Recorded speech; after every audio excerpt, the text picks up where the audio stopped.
Hello and welcome to day 4. Today what we're going to focus on is overcoming fear and mental blocks.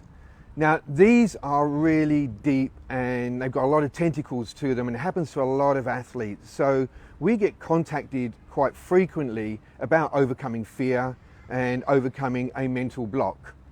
If you don't know what a mental block is, it's that inability to execute. You might have trained something, you might have competed something, but sometimes you'll go to complete that skill and all of a sudden you find you can't. It feels like a physical inhibitor, hence why we call it a block. When we're dealing with fear and we're dealing with mental blocks, I think the best place to start with this is to understand exactly what our brain's doing in order to protect us.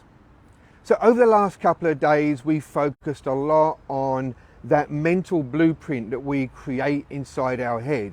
And that's what we do when we want to execute and perform, and we want to perform consistently. We know that that is an integral part of how we perform.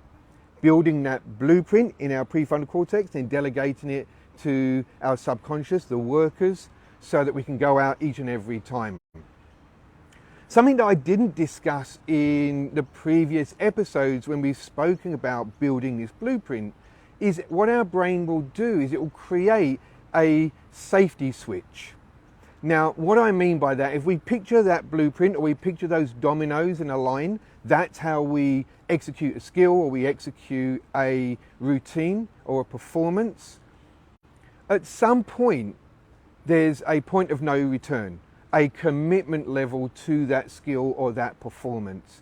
And our brain will recognize that and it will say, right, at the point right before where we lose control, we have to execute, I want to make sure I still got control of it right up until the last minute, just in case. So our brain will select a trigger point.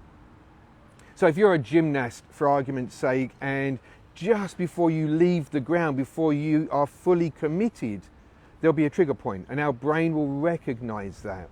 If you're a footballer and you're kicking for a penalty, then just before you kick that penalty, there's a pull-out point where your brain will go, yeah, I'm not going to execute this. Or any other sport, there's always a point inside our brain. Now, if we think about that as again in those domino things, that domino tipping point, if our brain perceives a risk or something that is not right, what it will do, it will remove that one piece of the puzzle, that one piece of that domino set. So you'll go to execute a skill, then all of a sudden the next step, that last commitment step, is missing. That's why it feels like an absolute block. It's like your brain knows, okay, well, I want to do this, I know how to do this. And coaches say to athletes all the time, we've done it before. Why can't you do it again? And the athlete, I don't know, it just feels like I can't. And in actual fact, you can't. Your brain has stepped in to protect you. Now, your brain's primary function is your survival. That's what it's designed to do. Ultimately, is keep you alive and healthy and safe. That also includes emotionally. So sometimes your brain will remove part of that dominoes when you feel emotionally vulnerable, or you feel like you're going to let the team down, or you're going to let your fans down, or you're embarrassed about if you perform poorly, what people are going to say. So it doesn't actually have to be a physical threat. It can be an emotional threat. Your brain will step in, it will take back control and go, no, I'm having that piece until you can prove to me that it's safe and it's good for you. So that's what's happening when we get a mental block. Our brain has removed that last safety switch. So we have to understand then is what causes that. Yesterday when we talked a lot about injuries before competitions, and particularly around emotion, and we could become sick before a competition. I said to you our brain can step in and redelegate resources to physical and take away our immune system fight. Because, you know, if you're running across the savannah, someone's going to eat you, you don't have to worry about bugs, so it'll shut down your immune system. So it does exactly the same thing when we've got a fear. It will shut certain things down in order to protect you. When we're talking about fear, there's a lot of different styles and types of fear that can trigger this response in our brain. The number one, and probably the most obvious, is if you've done something that is dangerous, or you've hurt yourself, or you've had an accident, then your brain's going to turn around and say, okay, there's potential there for you to hurt yourself. So if there's potential there for you to hurt yourself, I'm going to take back control and I'm going to stop that. So a gymnast might have fallen off an apparatus, or a rugby player might have got hurt in a tackle. And so your brain's going to go, you're not going to execute that blueprint. You're not going to execute that domino tipping sequence because I just don't trust it. So that's fear of actual consequence. We understand that. That makes perfect logical sense. There's also fear of potential consequence, which is where we think about something that might happen. We might have witnessed it with somebody else. So it's not actually happened to us. We don't actually have that fear for ourselves.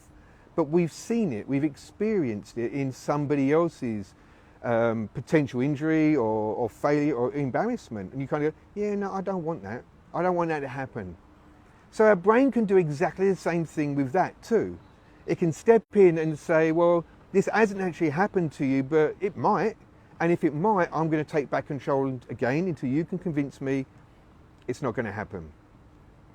So we've got fear of actual consequence, we've got fear of potential consequence, both have the same outcome. An interesting nerdy fact is we believe humans are the only species with an imagination. So we can create outcomes, we can create fears that could never ever happen. And an interesting aspect as somebody who's in his 50s, when I grew up, my mindset around what could actually happen, what could go wrong, was limited because we had what was called a village mindset. If I didn't see it on the news or nobody in my immediate vicinity discussed it, then I actually didn't know. Today, athletes, when they're on social media, they're on YouTube, and they're seeing these fails everywhere.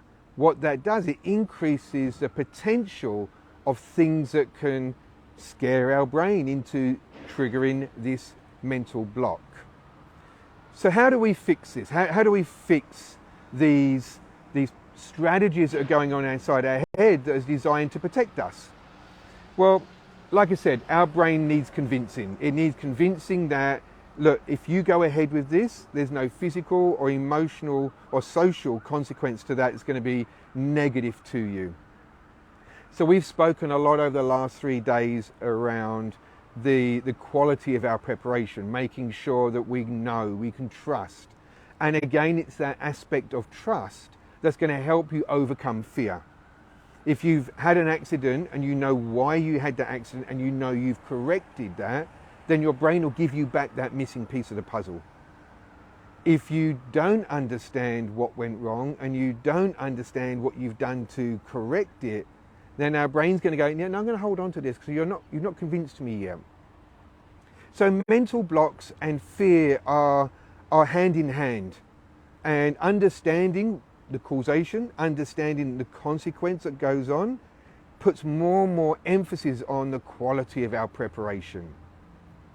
I hope that helped. And if you're an athlete who's got a mental block, or this, when you come to competition day and you can't perform the same way, you go out there, your skills seem to have gone, you get this performance amnesia. That's also part of mental block process. So I hope that's helped. I had a question yesterday regarding the illness aspect of being sick right before a competition, and somebody asked me, what is it your brain actually does? So when you're in that high emotional state, your brain will make an assessment. What's really relevant to me right this moment, this instant? And I said to you before, it shuts down your immune system because you don't want to fight off bugs. What you want to do is fight off the immediate threat. It also shuts down your long-term memory, which is why sometimes when you go to perform and you're highly anxious, you forget stuff. I remember competing and forgetting my routine. And I'd done it a squillion and 7 times, but I forgot it because I was highly anxious and my brain had shut that part of my long-term memory down. So I hope that answers that question. if you've been really enjoying these little snippets into the confidence series, and you're recognizing that, actually I want to take a deeper dive on these things. I've got questions, or I really do want to understand it better. On the 19th of February, I'm going to be running a free 45-minute workshop. And the workshop is all about understanding confidence. It's free, it's on Zoom. Anybody around the globe can join in. Somewhere around this, probably below this, I'll put a link. You can sign up. Now, we will restrict the number of participants, because I'm big on making sure if you've got a question, I get the time to answer those with you. But yeah, if you're enjoying these and you're enjoying these series, but it's just you want more detail, you want to dive deeper into what we're doing here, jump on that link, register, and I look forward to working with you face to face, well, via Zoom. All right, I'm going to go back to work, so I hope you enjoyed today's episode. I'll be back again 9:30 Sydney time tomorrow. I look forward to seeing you then. Got any questions? Put them in the comments below. I'll make sure that they get answered. Have a great day.